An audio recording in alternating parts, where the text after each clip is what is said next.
What's up, y'all? You're listening to the Extra Point College Football Podcast. I'm your host, Jacob Carnes, joined as always by my co-host, Daniel Hammock. Daniel, on today's episode, we're of course going to get to our Week 8 preview, pick 4 games against the spread here at the end of the episode, talk about some games we're watching this weekend, talk about some uniform matchups we're excited to watch.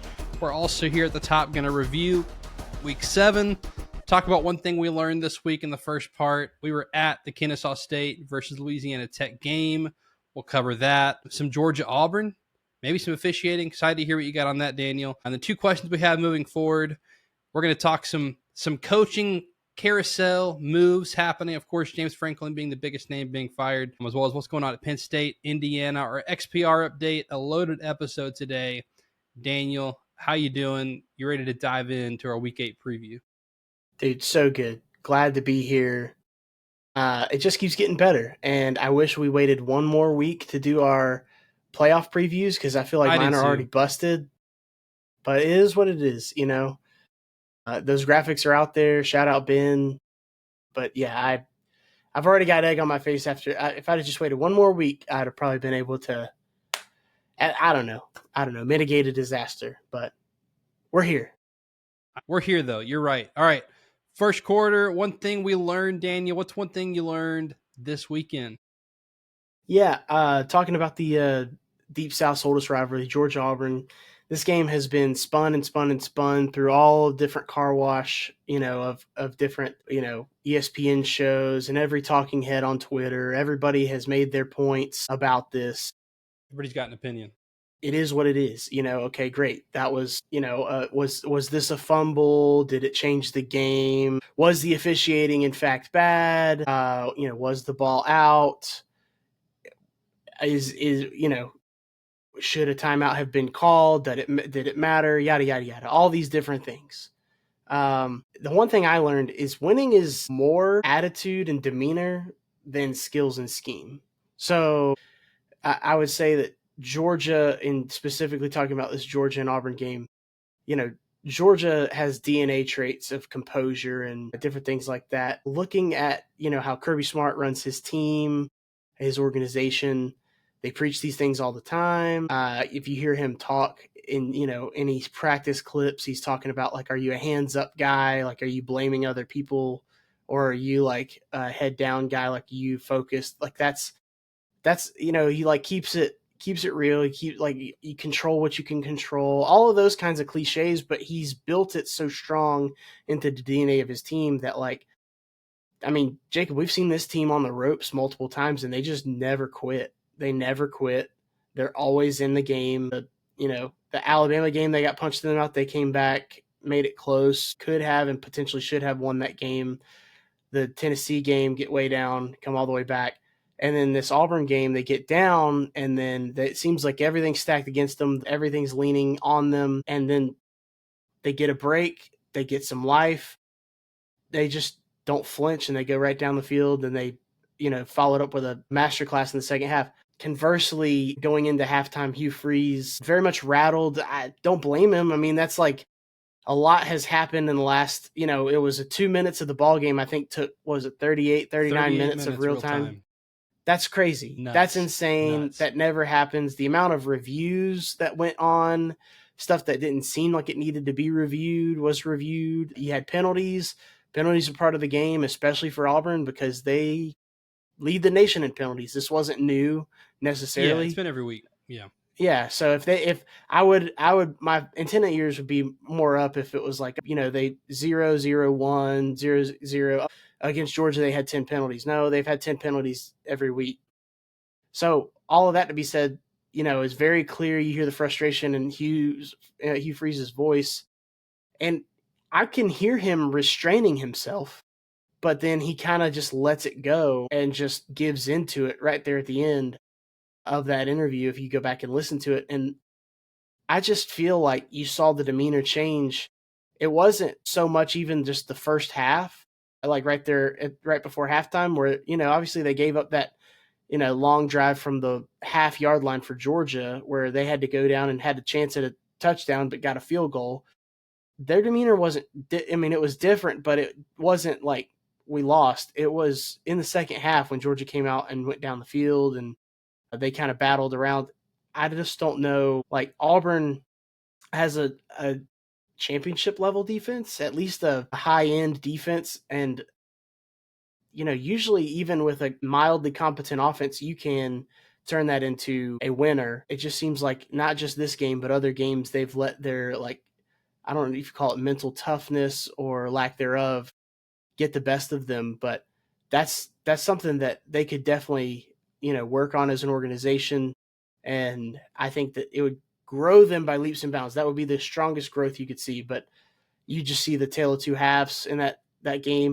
Yeah, look at one coach unfazed, other coach is very much frazzled, and it ends up manifesting itself over 60 minutes. That's my takeaway from Georgia Auburn, from the Deep South's oldest rivalry. Yeah, officiating was bad, but not in the way you probably heard. My thing is they lost control of the game, and officiating bad in college football, like really bad. Watch on Sundays, and the difference is astounding. The last 2 minutes taking 38 minutes was ridiculous. Like they lost control of the game. That's where I'll say officiating was awful. Yeah, I think you hit the nail on the head.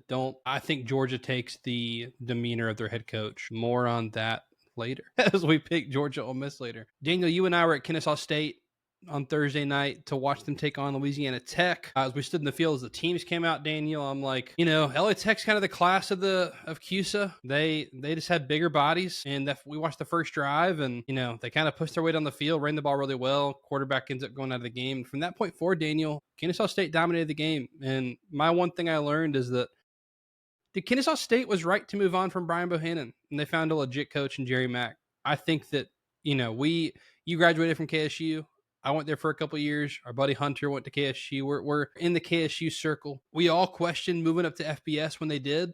This is a program that was less than a decade old when they did that. This is the, I think, 11th football season for Kennesaw State.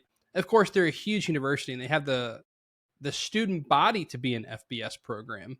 Right. But didn't think they had the athletic financial resources to be an FBS program, even at the G6 level. And then I thought the way they treated Brian Bohannon on the way out wasn't good. And hey, don't fire the coach because your program wasn't ready for the FBS move. That seems kind of premature.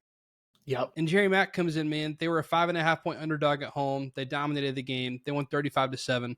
They have two quarterbacks they can win with. They've already doubled their win total in 2025 from 2024. They should have beaten Wake Forest if they make a field goal in that game. Shoulda, coulda, woulda. But it's a 1 point game against an ACC school, a bottom tier ACC school, but an ACC school nonetheless. An Fair. ACC school that also, I think, got cheated out of a win against Georgia Tech. So SP Plus ranks, Daniel, when they began the season, they were 108th overall. They're 93rd now. Their offense was supposed to be the 129th best in the country. They've now made their way into the top 120. Defense is a top 55 defense in FBS. Kennesaw State. That's crazy. It's wild. And that's what's been the strength of this team, not the offense, but a top 55 defense. Daniel, their profile and where they power rank, they would be favored. Let me tell you some teams they'd be favored against. All right, Boston College, North Carolina, Stanford, ACC schools, and then how about some G6 schools? App State, they'd be favored against. Georgia State, Georgia Southern, in-state schools that have had FBS programs for a lot longer. So really impressed with Kennesaw State. Really grateful we got to go out and cover them on Thursday. I just think that I was wrong in the offseason. Jerry Mack can coach. He's got an SEC coaching background. He came from Tennessee as a wide receivers coach. He's brought some swagger back to what they call it, Daniel. We live in Kennesaw. I've never heard anyone call it K-Town, but apparently that's what it's called. Yeah, K-Town. You don't just come into K-Town. Yeah, man. Super impressed. Yeah, that one was fun. Glad they had us out. We're definitely going to try to be back, especially, dude, weeknight football. I mean, does it get better than that? No. Don't have to wait for the weekend. It's right here around the corner. It's awesome. A great spot to watch a football game. And I'm glad the G6 schools are doing this because my thing is there's 100, what is it? 130, the number's always changing. 136 FBS schools. On Saturdays, your casual fans are not turning on a CUSA game, right? But if it's on a Wednesday, Tuesday, Thursday night, what else it's you doing? Football, and it's on. Exactly. So I'm all for these conferences doing this. I think it's great for their exposure. Great for the conferences. Yeah, really grateful they had us out. Daniel, 2 questions as we head into week 8. What's your first question? I think we're going to probably talk about some similar things here, but who's the next coach to be fired? Who's that Power 4 coach to be fired? So obviously we saw, who all's out there and everything like that. James Franklin, you're going to talk about him a little bit, but he just got shown the door. Previously, it was like, okay, coaches will get bought out. It is what it is. Then NIL kind of, I think, slowed things down a little bit with people firing coaches with big buyouts. But, ultimately Jimbo got fired because it had just soured so badly at Texas A&M. Basically, I think when that came down, it was like, all right, there is no buyout is too big, I guess you could say.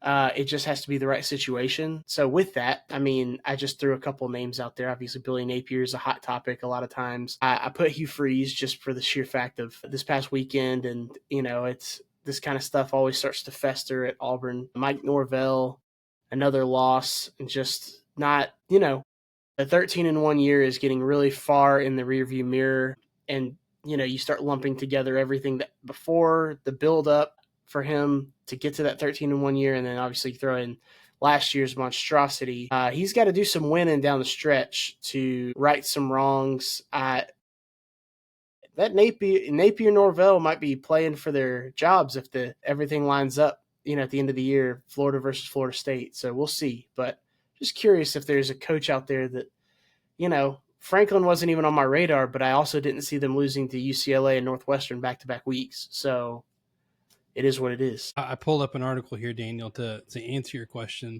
I think it's going to be Napier, and it could be as soon as this weekend. Apparently, Scott Strickland met with boosters today, and they're like, if they lose, he's out, which something I've said consistently. Other people have said it too. If you're going to fire someone and it's inevitable, do you really need one result to realize that, he's not the best fit?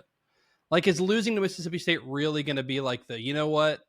That was the result. I think this is different, and this is going to get to my question too. Then, Georgia loses to Alabama at home, gets whooped in Athens, and it was kind of okay, that.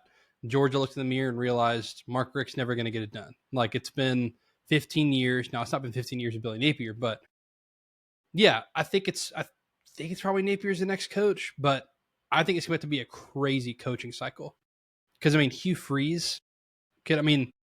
If they go 3-5 in SEC play, you think he's surviving another season? They're 0-3 right now. So, do we think he's just gonna, go win 5 SEC games with their schedule they have? I don't think so. Yeah. I think also part of the Napier part, I think also part of the hot seat is that Dan Mullen is back in coaching and he's 6-0 and looking really good and dominating teams. So, and you start. Anytime that graphic comes up with the records, you start to see, Dan Mullen was 31-9. I think the only one better than him was Urban Meyer, and I think he was only 1 game off of Urban Meyer's pace at that same clip. So, you start to, and then you look at McElwain, and all of those guys are just looked at. Will Muschamp, you look at all those coaches, and you're like, oh, they were terrible. And it's Billy Napier has been worse record-wise than all of them, so. Something to consider with Florida. I know they obviously have the Georgia date coming up, and I think the reason that they're mentioning this weekend is because it's in front of an open date. So if you make a move, the thought for that would be they have 2 weeks to prepare organizationally what they're going to do. But yeah, crazy. Here's my question, Daniel. Is James Franklin, is he Penn State's Mark Richt or Gus Malzahn? If you're a college football fan, here's what I mean by that. As I mentioned, 2015, Georgia fires Mark Richt. Daniel, I famously, we've grown up Georgia fans. We root for the Dogs. I put on Facebook that Georgia would regret firing Mark Richt, a coach that averaged 10 wins a season. I was hurt, man. Georgia fans, and still do, love Mark Richt. All right, good dude, good leader of men. Did it the right way. Good football coach. Did it the right way. Good football coach. He raised the floor of Georgia, and that was probably the biggest thing he did was he raised the floor from what it had been in the 90s and before. So, Yeah. And I think as Georgia fans, you think like we can compete for titles, but it had been 40 years, you know? So they went out and said, we want to be Alabama. And they went and hired Kirby Smart. And we've seen what Kirby's done at Georgia. And Georgia was right to do that. They were right to look in the mirror and say, we are better. We can do better than Mark Richt. Auburn did the same thing with Gus Malzahn. They said, we can compete for national championships. We can do better than Gus. Let's fire him and move on. And it's been abysmal, Daniel. And you could argue the same thing with Florida since I was going to maybe it's only been one coach since Mullen, but they weren't competing for titles. And I think Florida can. So I think that's where I think it's different because like Auburn, you look at the Auburn job and like Gus Malzahn got them to a national championship game. Yes, it was year one. Yes, it was a special season, but like, I mean, Daniel, they were a game away in 2017. Mm-hmm. They were a game away in 2019 from like, I mean, they played in the SEC championship in 17. They won the West. In 19, they were a game away from playing for the SEC championship and going in the playoff in 2019. So that's 3 separate seasons where he had them in national title contention, and it's been abysmal since. So for Penn State, and I'm legit curious. If you don't have an answer, that's okay. But I don't know the answer to this. Is he going to be their Mark Richt or their Gus Malzahn? Are they going to look back and say, you know what, like the Penn State job is no better than what James Franklin was doing? Now, I think the difference of why do you fire him now is like James Franklin consistently beat teams he should and lost to teams he was supposed to lose to. When you start losing games that you absolutely should not lose, it's time. Like the team gave up, and it's been a while. This was the year by a lot of people for Penn State. My counter to that, because after I wrote this question, I've thought about it, is like I'm just going to go ahead and get to my second question because it's related here, Daniel. Is Curt Cignetti the greatest coach through 1.5 years ever? In context of what's the Indiana job, and I'm serious about this. I want to come back to that because Indiana legitimately looks like a Big Ten title contender this year. Yeah. And I can't believe I'm saying that, but like, so I guess it's in context of in this new era, is there such a ceiling? Is there such a thing as a ceiling on a job when like someone can go into a place like Indiana and just shatter every ceiling you thought you had in 1.5 years? So it's twofold, but the main question being like, how are we going to look back on Franklin? Are we going to say like, 5 years from now, we're like, man, Penn State had a really high floor with James Franklin. They had it pretty good. Sure, the bottom fell out this season after it was supposed to be the year, but like kind of like Auburn's looking. Or is it going to be they were so right and they probably should have done it sooner because they've won a championship here in the next 5 years? Yeah. That's my question. I mean, as far as answering it, you're absolutely right. There's like, we're going to have to wait and see. But to speculate, I mean, you could think like of their history. Obviously, Joe Paterno with his storied history and all of that, he has this championship in the 80s, but really a lot of just like one of those old school coaches that just won a lot of games over a lot of years and ran it, relatively well. And if all of the things lined up perfectly, they could win the championship, which happened, 1982. So you've got that part of the history, and then obviously all the turmoil that happened at Penn State, and then Bill O'Brien, and he somewhat stabilizes, but it's still like, I mean, they were kind of, they were going through it for a little bit for those few years. Franklin came in and kind of upped the ante. I think he did raise the floor. But yeah, to your point, is that exactly what he's going to do, and they're going to regret leaving him? We'll see, man. That's a good one. I think you've got to have a coach that that knows what's wrong at that program. Like that's, some coaches come in and just think it's their next job and they're just going to do what they did at their other job. And something about like a coach coming in and knowing what that program needs to take it over the top. Because I mean, Penn State, I mean, my estimation is they're the great program, and they've got the resources, they've got the buy-in from, the fans, the boosters, all that stuff. You're in one of the top 2 conferences. That's one of the checklists. Like if you're in the Big Ten or the SEC, you're going to have resources. So yeah, I mean, we'll see, man. That's a good one. What's your second question, Daniel? Yeah, we're going to stay in the same Indiana realm here, but I know I'm a week late to this, so forgive me for being a casual, but will Indiana run the table? This is me now that they're past Oregon, and I had in no way did I think they were going to beat Oregon. I had that a very low possibility of them even, like, I really thought Oregon was going to come in and just wear them out. I thought this was just, and it's amazing, Jacob, what one win will do to validate everything that he's done to this point. I know that you're going to jump in at Kurt Cignetti and do all that kind of stuff, but like this one win over one of the top Big Ten teams, which of course to me is just right now it's Oregon and Ohio State. That's it. And before this week, I said, hey, Oregon might be the best team in the nation. Not only did they beat them, they went to their house and beat them. And there's no controversy. Indiana was the better team and they beat them handily. Fernando Mendoza looks every bit as advertised. He might be looking at a Heisman Trophy winner. You're probably most likely definitely looking at a top 10 draft pick in the NFL draft.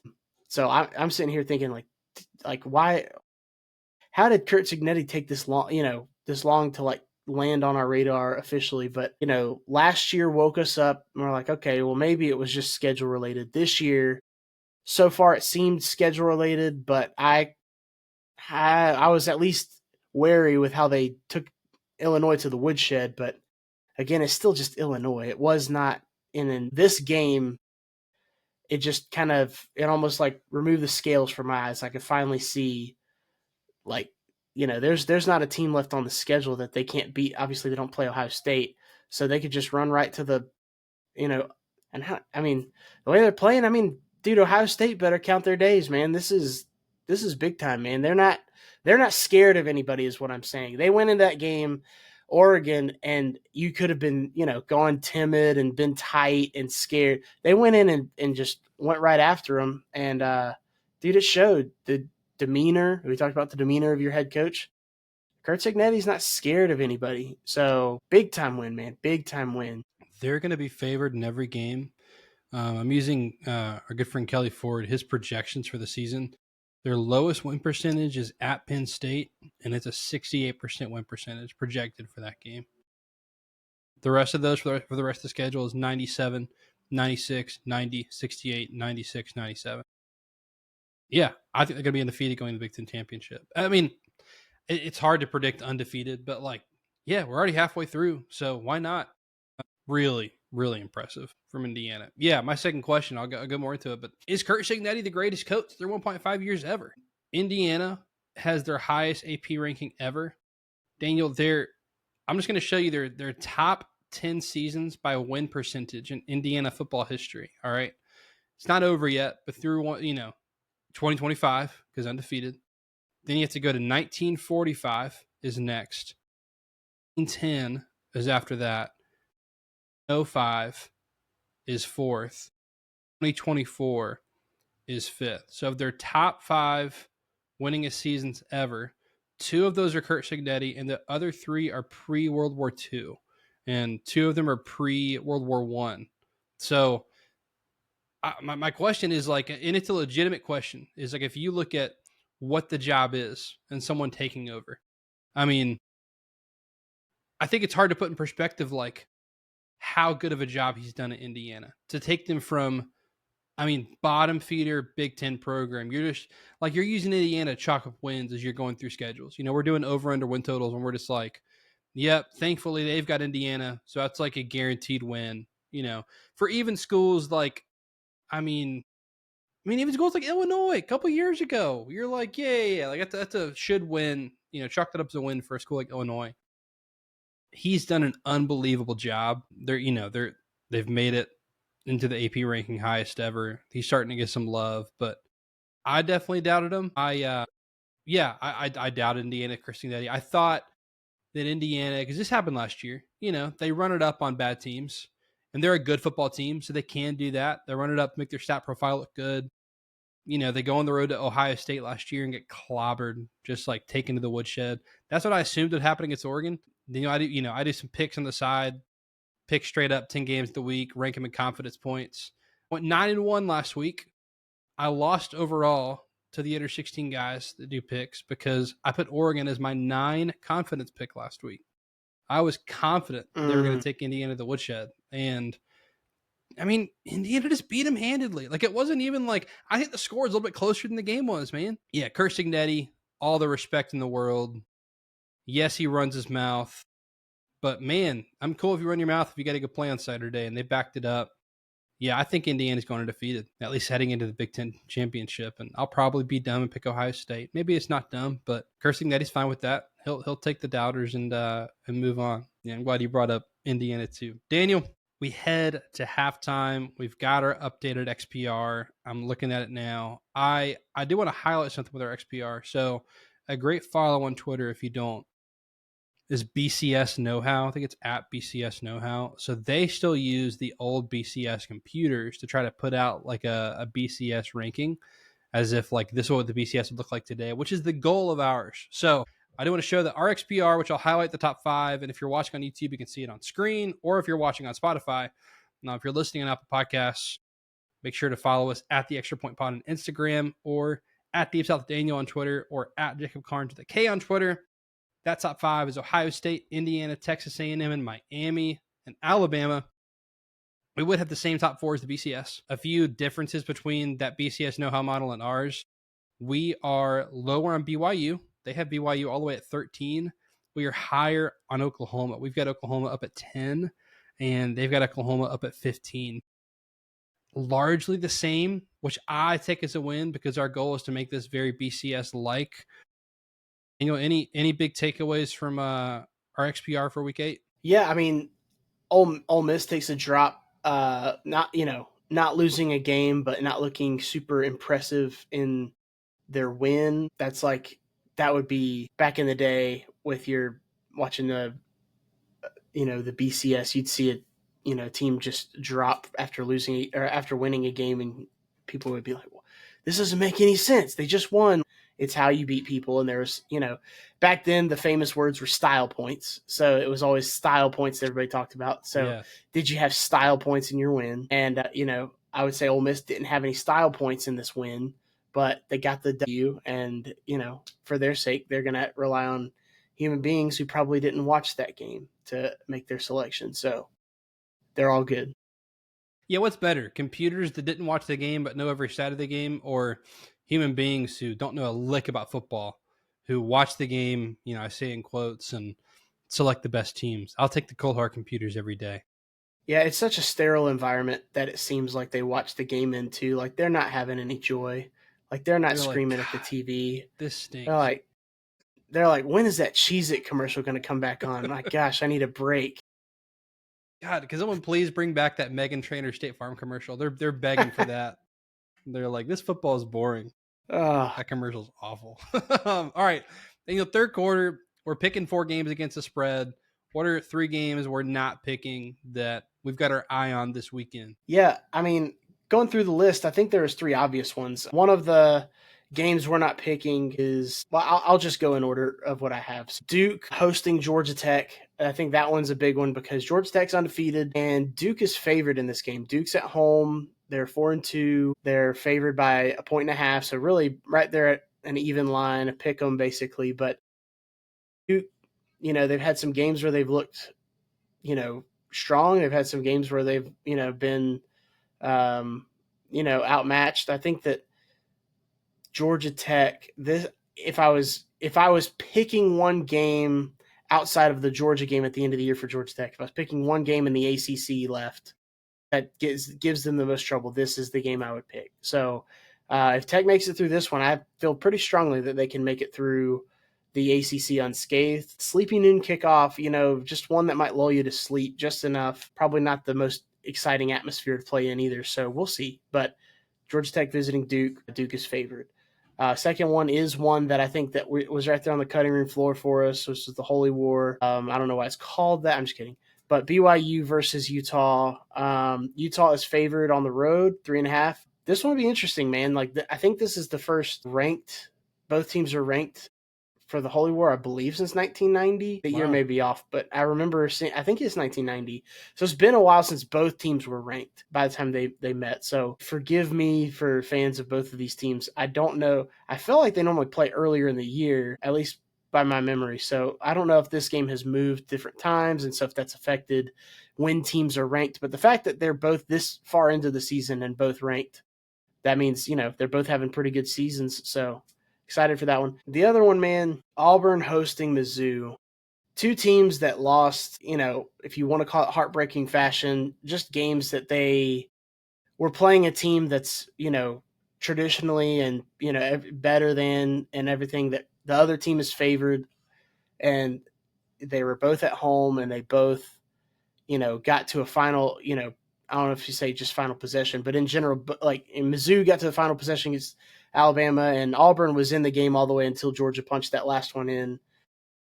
So, which team can overcome a disappointing loss? Auburn is at home. Missouri's favored by 1.5. So, similar to that Duke Georgia Tech game where it's just basically pick 'em. So straight up, that Vegas doesn't know what to do with that game. I'm glad we're not picking it because I don't know. Is either one of these teams going to be galvanized to be better? Are they going to be more of what they've already been? So excited to watch that one and see kind of, who's going to, turn it around, turn their season around potentially. I mean, Missouri's having a good season. Only one loss was to Alabama. So do they bounce right back against Auburn? It's a very good defense. Very good defense for Auburn. So we'll see. We will see what the crowd is like too, because it's at Auburn. So they're not going to be happy with any call. Do they turn on Hugh Freeze or do they lose that game? Does he get booed off the field like James Franklin did? Potentially. One more that you didn't mention just because I had to get in there. It's a ranked v ranked matchup on our XPR. Michigan and Washington. 1.5 point spread right now. I'll be watching that one, Daniel. All right. Uniforms to watch this weekend. You've got some good ones. You've got some really good ones. Holy War was one of them. Blue and red. That should be a very clean matchup. Very excited for that one. Notre Dame and USC. What I love for Notre Dame to bring out the dark green jerseys, not the Kelly green, but like they wore for the Bush Push. That's just, when I think about Notre Dame and USC, I think about that game. That's classic, man. That's classic. That'd be awesome. Classic. Alabama and Tennessee, third Saturday in October. That should be a great uniform matchup with that, darker crimson red and the bright orange. Josh Pate said this, and I think I wholeheartedly agree that he wishes this game both teams will wear home uniforms for this one. And I'm like, this is one of those ones where I think I agree with you. That would be nice looking, especially on TV. Like the contrast is way high enough that you could pull that off. Different color helmets too. I was going to say Alabama's helmet being always a solid color and Tennessee's being white. I think that would work really well. Yeah. So those are 3 uniform matchups. I've got my eye on. We'll see which one wins uniform matchup of the week. But speaking of which, week 7 uniform matchup of the week winner was USC and Michigan, obviously. I will say, as I was watching both games, I was like, man, I think Georgia and Auburn looks better on TV. And here's the thing, I would power rank like Michigan and USC's uniforms higher than Georgia and Auburn. But man, it looked good on TV. And Auburn wore that dumb chrome orange face mask, man. It looks so bad. Yeah. Just messed up. Like any close-up shot, I'm like, man, they got to quit this whole like, we're wearing different uniforms. And like, we changed the face mask color. The Navy face mask on that helmet looks so clean. It looks so good. Stop changing it. It's not different. Maybe Auburn fans love it. I just think it looks awful. The orange one especially. The white's okay, but Navy's better. They have one of the best helmets and uniforms in the sport. Stop messing with it. Anyway, we'll see which one wins for week 8 this week. Daniel, fourth quarter, we're going to pick the 4 best games of the weekend against the spread, starting with Daniel. Vanderbilt's hosting LSU, and Vanderbilt is favored by 2.5. And honestly, if you had told me this beginning of the season, I would have been shocked and been like, what in the world's going on with both of these teams? Has LSU fired Brian Kelly?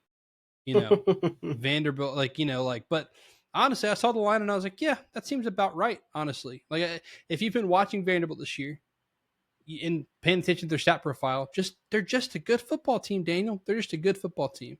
Doesn't mean they're going to win the national championship. Doesn't mean they're going to win the SEC championship. But they're a good football team. They're at home. It's less than a field goal, but they're a 2.5 point favorite.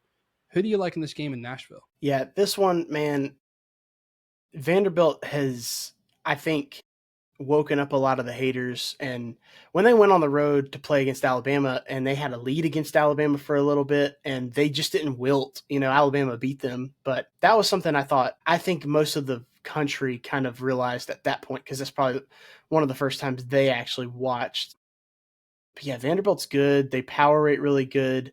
Obviously, Diego Pavia is having one of these great years. You mentioned it in a previous show about him being one of the last of a dying breed, being one of the older quarterbacks. Yeah. And I think that's something you got to keep in context. Like the fact that he's here, that's a big deal. Like he's seen a lot of ball, and there's something about, being calm against these teams that they're supposed to, be major, underdogs to. In this case, they're not an underdog. Jacob, I saw this stat on Twitter. Cole Kublik put it out. You probably saw the same thing, but Vanderbilt has played 77 games versus top 10 teams since 1978. Okay, 77 times they've played against a top 10 team since 1978. So was that 50 years or just about 50 years? This LSU game on Saturday is the first time that they're a favorite. I mean, that's wild. So that just shows you kind of the historical context of what this Vanderbilt team is currently doing. They've won big games before. They have upset people. The fact that this one, if they beat LSU, would not be an upset. It would be an upset in the eyes of many. But, Vegas knows. They know what's going on. So as far as this game goes, man, I mean, LSU has been doing just enough to win some games. A lot of people have cooled off, as they should have, from their preseason, like, LSU's going to win the conference kind of a team. They're like, unless they're playing Southeast Louisiana, they're scoring 20-something per game. Vanderbilt has been much more explosive, albeit, some of those games are lesser opponents. But, I mean, they've had 2 weeks to prepare for this one. I think they come out and shock people, man. I'm going with the Commodores. I think that they're going to be able to get up in this game, and I think that if they play it the way they want it to be a shootout, and LSU does not want a shootout because they can't consistently score, and I think Vandy can consistently score. It's at noon. This would be a perfect Jefferson Pilot game, but we're going to have it on ABC. But no, it's a 2.5 point spread. I like Vandy to win this one. I don't think they're going to run away, but any win is a big win. I think they win by 4. So I think 27, 23, something like that, in this kind of a game. So give me the Commodores. Shout out Barton Simmons, friend of the show, Vanderbilt GM. Yeah, man, let's do it. I love it. Yeah, Vandy's good. And I know what I'm going to get from Vandy. I'm going to get a lot of effort. I'm going to get strong offensive play, smart quarterback play, a strong run game. I'm also going to get YOLO balls, good and bad. I'm going to get some deep balls that are passed for touchdowns for both teams. But a lot of them are going to go Vanderbilt's way. Diego Pavia takes risks, but you can't have explosive pass plays without a little bit of risk. So he does that very well. He's going to get them into a good play call offensively. The LSU offense has been bad. They've not been able to run the ball. Out of the bye week, though, Daniel, they had a bye before their game against South Carolina. They ran the ball for 6.1 yards a carry against South Carolina. They're going up against a good Vandy rush defense. They're 16th in total rush defense in the country. I think LSU might have found a good enough run game, though, in the bye week to win some of these games. And they have to, because, Daniel, this defense is a top 5 defense in the country. And that's where, when we look at games like this, I'm looking at, matchup advantages, right? Because it's not just who's the best power rated team, but styles make fights. Matchups are what decides these games. So, matchup wise, can LSU find a run game that gets a good Vanderbilt defense? And then, Daniel, to me, the biggest difference in this game is the best unit on the field is LSU's defense. And Vanderbilt has not seen a defense like LSU's. The closest thing they would have seen is Alabama. And after that first quarter and a half, they really struggled to move the ball against Alabama's defense, and LSU's is a lot better. LSU's defense is the 4th ranked defense in SP+. They're 23rd in yards per carry allowed. They're 16th in yards per attempt allowed. I think LSU wins this game by a touchdown. I don't think they run away either. I think it's lower scoring because I don't think LSU can get into a shootout. I think if it gets into a shootout, I think Vanderbilt's going to beat them. I think it stays lower scoring. I think they win straight up. Give me LSU like 23-17.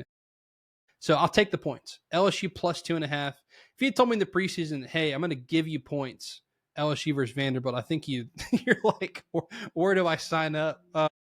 In this one, I had a hard time deciding, but I think the matchup advantage is I think LSU can shut Vanderbilt's offense down and keep this into a slugfest.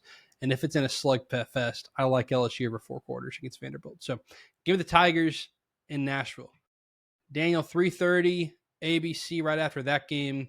You've got Georgia hosting Ole Miss. This is a game where Ole Miss won 28-10 last year. Kind of one going away. In that one, Lane Kiffin gets a win over Kirby Smart. Ole Miss undefeated, the higher ranked team. Georgia, though, favored by 7.5 at home. That home win streak is over. Got to try to build a new one in Athens if you're Georgia. Who do you like in this game in Athens? Yeah, so this one we go 2 years ago, Georgia really wears out Ole Miss in Athens. I think it was like 52-17, something in that realm. Like they scored a bunch of points. It was almost like Georgia could finally, like, they just like got some stuff out of their system offensively and really had a really good game. Last year on the road, Georgia going to Ole Miss, I think most people expected Georgia to win, and they ran into a buzzsaw. Ole Miss, was the better team on the line of scrimmage. Georgia's dealing with some injuries, and it kind of showed. It all kind of manifested during that game. I think that this one was kind of circled this year as like, that's middle of the year. It's at home. I think this is a really big deal that it's in Athens because Georgia, I think with this game is if they're on the road, this becomes exponentially more difficult. Ole Miss has shown their hand a little bit defensively. They're not as strong as they were last year. Teams are starting fast against them. That's been Georgia's biggest problem offensively. So if Georgia could right that wrong or at least, mitigate it a little bit against this defense, then I think Georgia's in pretty good position. I will say Trinidad Chambliss, who I've said earlier in the year, I think maybe the best dual threat quarterback in the SEC, potentially in the country, as far as being balanced and actually doing both of those things. Those running quarterbacks give Georgia trouble. They've always give Kirby Smart defenses trouble. So I do think that in this game, there will be some points where Ole Miss gets an explosive play or has this or has that kind of will get, be a problem for Georgia. But for me, I'm thinking Georgia wins outright. It's a 7.5 point spread is what I'm looking at. If this was under a touch, I think Georgia wins by a touchdown. So I'm taking Ole Miss with the points just because I just think they're going to be competent enough to stay close. Like Georgia's not going to, they're not going to wilt. They're not going to fold. They're going to win this game, but I think it's by less than 7.5. So give me Ole Miss with the points, but I do think that Georgia comes out victorious in this game. Yeah, the line confused me too when it came out. This has been as high as like 9.5. UGA's had slow starts and Ole Miss has had fast starts, Daniel. I think that's something that you've got to keep an eye on in this game. I've seen Georgia overcome 3 slow starts, 2-1 record in those, but overcame the slow start and lost by 3 to Alabama, comes back and beats Tennessee. You come back and beat Auburn. If you're looking at Ole Miss, ignore the Washington State game. Lane Kiffin openly said they used the bye week to work on Georgia. So that's the kind of the result I expect is like a clunker that it's like, how in the world is Washington State? And it's like, look, they've been working on Georgia for 2 weeks. They kind of went into that game thinking we can put out a D effort and win this game, keep it very vanilla, get ready for Georgia, get healthy. They were able, I look at last year's game, Daniel, because I'm like, okay, can Ole Miss replicate what they did at home against Georgia? Ole Miss dominated the line of scrimmage in last year's game. They ran the ball well, and they stopped Georgia from running the ball. I think Georgia had less than 50 yards of carry in this game. Ole Miss's defense this year, Daniel, this is the biggest difference in this year's team and last year's team. One, they just don't have the bodies in the defensive line. Like Lane Kiffin said, in 2023, they got beat by Georgia. They looked internally and said, we've got to go get bodies like that. And they spent to go get bodies in the defensive line for the transfer portal, and it worked. They tried to build that team to beat Georgia, and they did successfully. The Ole Miss defense this year, Daniel, does not have those bodies. They're 96th in yards per game allowed. They're 113th in yards per carry allowed, 120th in negative play percentage, and 102nd in explosive runs allowed. The other defense on the other side of the field, it's not been up to a Georgia standard, but the Georgia defense is 17th in yards per game allowed, 14th in yards per carry allowed, 104th in negative play. They're not getting a lot of negative plays, but they're third in explosive plays allowed on defense. So it's been a Georgia defense that stops the run, which, I mean, I know Lane Kiffin's known for pass-heavy explosive offenses. He wants to run the ball, right? Daniel, when the line came up, if I just think about Georgia this year, Ole Miss this year, I'm like, oh, Ole Miss. But again, matchups are where games are decided. This is a matchup disadvantage for Ole Miss over 4 quarters.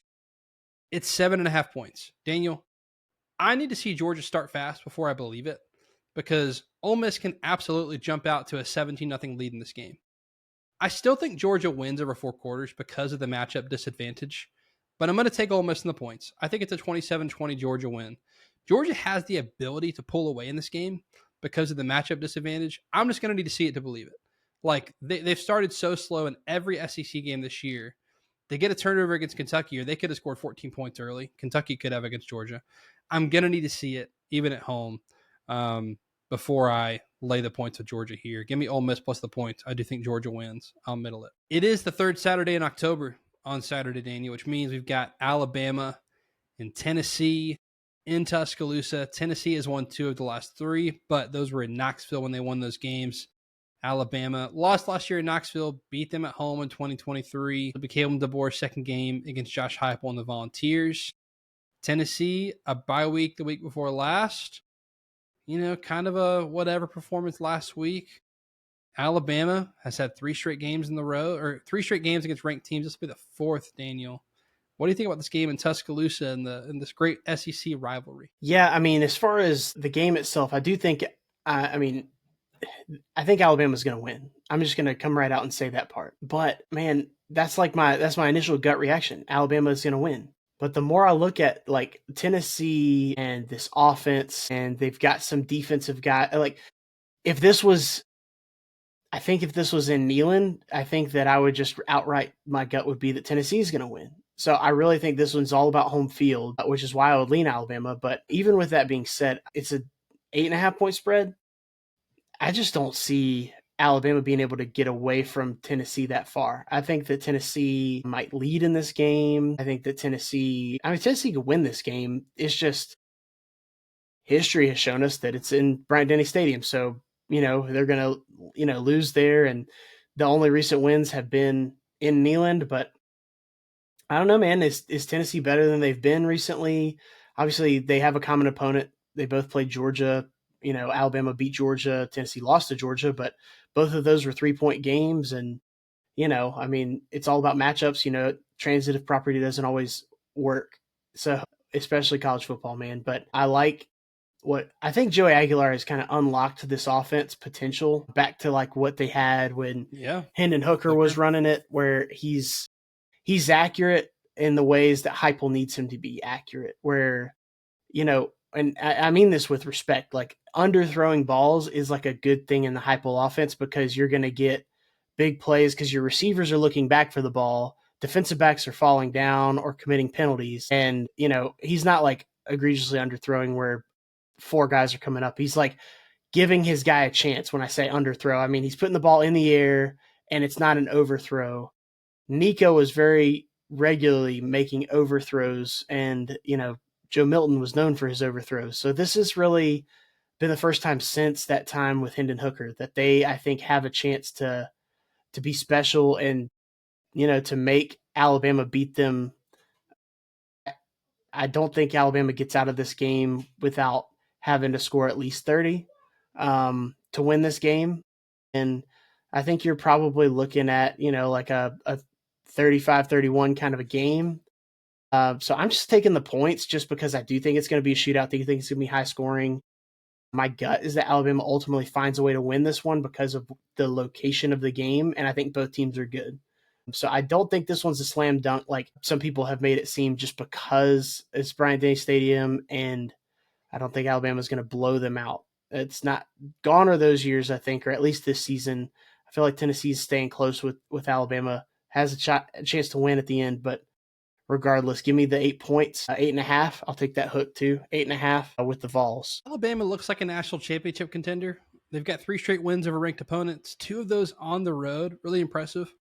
Since losing to Georgia, Tennessee has 2 conference wins, both one-score games, one of those in overtime on the road at Mississippi State. Of course, they win by 3 against Arkansas at home last week.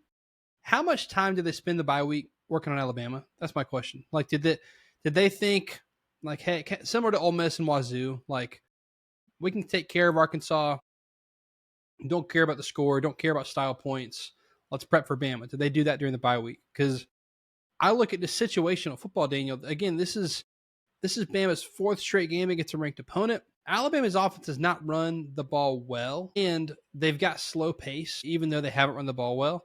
They're kind of taking their time on offense. Ty Simpson's been lethal and efficient. Tennessee, they've got the number 1 scoring offense in the country.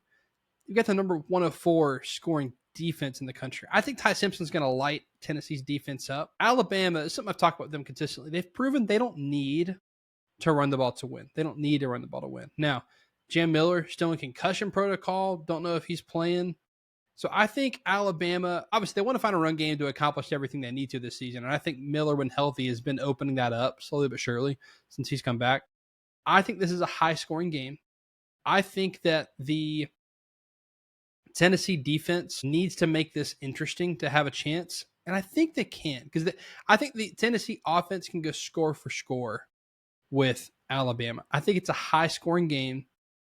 8 and a hook seems like a little too much, but again, situational football. Tennessee, I know they're on the road, but they've had more time to prep for this game. I think they can go score for score.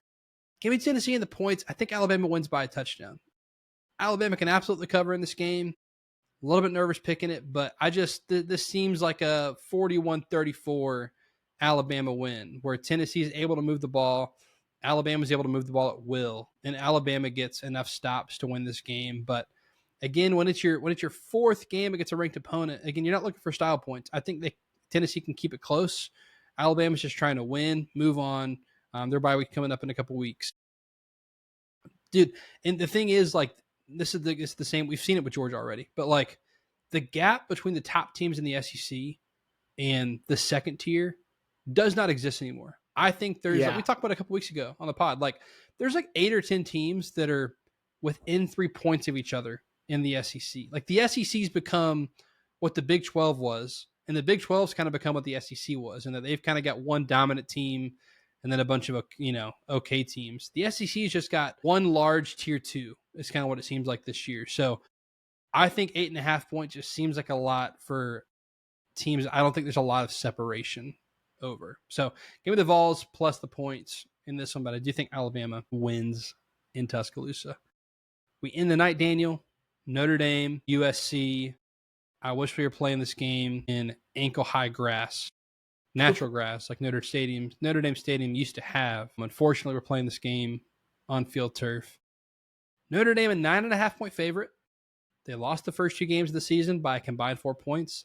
They've rattled off a bunch of wins since. CJ Carr looks like one of the best QBs in the country, as does Jaden Mayava at USC. They have the number 1 ranked offense in SP Plus this year. Looks more like a Lincoln Riley offense. Defense is coming around. But Vegas drops a 9.5 points per Daniel. Who do you like in this game in South Bend? Yeah, this one opened at 7.5 and has been bet. Everybody's on Notre Dame, and so it's moved the line severely. A couple points now, so 9.5. I think it's getting too rich for me, man. Like, I think Notre Dame is going to win this game, and I feel like a coward because I'm picking the other team, and then I keep taking points, but like, I want to get right. Me and you are both one game under 500 on the year. And dude, I just like USC and Notre Dame are both so balanced. They've both have played like offensively. I think they both are 2 of the a few teams in the country that I feel like can beat you throwing the ball, can beat you running the ball. They have a strong running back. They've, strong quarterback with receivers and, line of scrimmage. I think Notre Dame is better. I think, USC has some guys that can flash. I think Notre Dame maybe has more of them. And then I think overall the defense for Notre Dame is better. I mean, recency bias watching USC beat the mess out of Michigan. I mean, 31-13. I mean, I just think that, they haven't scored less than 30. That was the least amount of points they've scored all year against Michigan. That was the least amount of points they've scored all year. 31 points. 9.5 points. I'm taking 9.5 points for USC against most every team. Even, so I don't know. Notre Dame, I think it would be a big shock. It would be a big shock to me if Notre Dame covered 9.5 points against this USC team. I think USC is good. I think that Notre Dame has kind of got the benefit of, if you want to call it an easy schedule, but they lost a good game to Texas A&M by 1 point, and then they've kind of gone on a run of beating some teams they should have beaten. Now they've beaten them pretty good, which is good. I'm glad that they're rising to their potential now at this point. But all that to be said, USC lost by 2 points at Illinois as their only loss. So yeah, I mean, I think USC could win this game outright, and I would lean Notre Dame, but I'm just going to take the points. I'll maybe be even more of a coward and not declare a winner. Now, I think Notre Dame wins outright, but give me USC in these 9.5 points. All right. This has gotten so rich. I think it's going to get bet down by the Sharks at the end of the week, but here we sit Wednesday afternoon. I'll take USC plus 9.5. I want to pick USC to win so bad. Dude, I started them in my top 12 to begin the season. I'm trying to tell everybody that USC is getting their defense right. I think we forgot just how good the Lincoln Riley era at Oklahoma was, and that he can coach to that level. That's possible. He once again has coached a quarterback to be, I think, a top 5 quarterback in the country this year is how he's playing. Daniel, I believe in USC. I believe in them. I mean, look at their offense this year. They're the number 3 scoring offense in the country, number 2 in points per play, number 2 in total offense, number 1 in yards per play, 8.3 yards per play on offense. Top 15 rushing offense, number 2 passing offense in the country for total yards a game, 3rd in yards per attempt, 4th in yards per carry, 6th in explosive run rate, 8th in explosive pass rate. They're not getting sacked. Their offensive line's playing well. This offense is so good. The defense is playing the run well. Pass defense is bad, but they're playing the run well. Again, it's small changes. What we said about Lincoln Riley, especially that year with Caleb Williams, is the defense just has to do enough to give their offense a chance, because they're going to go score, where the offense doesn't feel like they have to score every time they're on the field, but they can. The defense is vulnerable through the air. Notre Dame's vulnerable running the football this year, which, it's kind of, they flipped their stat profile from last year. CJ Carr is playing like the best quarterback in the country. I think him, Ty Simpson, Jade Mayava, Fernando Mendoza, it was probably the top 4 right now that I can think of off the top of my head. The Notre Dame defense is gettable. They've already given up 40 plus at home against Texas A&M. Again, a team that can throw the ball well, just like USC can. Daniel, I believe. I want to pick USC to win this game. I can't. I got to see it first. I told you, I'm going to start following rules. Yeah, I'm going to have to see it. I'm not going to pick Georgia to beat Alabama again until they do. For the same reason I picked Georgia to beat Tennessee, I'm going to need to see it, Daniel. The last 3 years at USC, Lincoln Riley's 8-7 overall on the road, 5-10 against the spread. I think Notre Dame wins. I am going to take the points. I want to pick them to win. I just can't. I'm going to need to see it. So I'll take the points, and I'm rooting for them. I also think Notre Dame needs this win more. This will be USC's second loss. They can storm the table if they need to and get into the playoff. Looking at their schedule, they've got at Nebraska after a bye, Northwestern Iowa, at Oregon, UCLA. So 2 very losable games on the road. But Notre Dame, Daniel, if they lose this game, they are eliminated from playoff contention. I think they need it more. I think they win the game. But give me the 9.5 points, man. 9.5, give me the points. I want to believe. I need to see it. They've been bad on the road. We saw it against Illinois. They're a better team than Illinois. I got to see it, Daniel. Dude, me and you took so many points, but you actually took 2.5 more points than me, because the only game we're different on is Vandy and LSU. But we both took Ole Miss plus points. We took Tennessee plus points and USC plus some points. How about that? I couldn't tell you until it was over. Last week, I picked 4 favorites. It was the week of favorites. I start looking at games and I try not to look at like, I've fallen trapped to like, oh, I've picked too many favorites. You know, I need And to you overthink it. flip. Yeah. And you overthink it. So I'm just like, I'm picking every game, every matchup. Then I look and I'm like, oh, that's all underdogs this week. So all favorites last week went 3-1. All dogs this week. Look, 3-1 is a winning record. I'll root for that. You know, maybe we go separate on the, I mean, I want to beat you, so I'd love to go 4-0, but maybe we can split it, you know, we'll see there. But be sure to follow us at the Extra Point Pod on Instagram, YouTube. You can follow Daniel at Deep South Daniel on Twitter. You can follow me on Twitter at Jacob Carnes with a K. That'll do it for this edition of the Extra Point. He is Daniel. I am Jacob. See ya.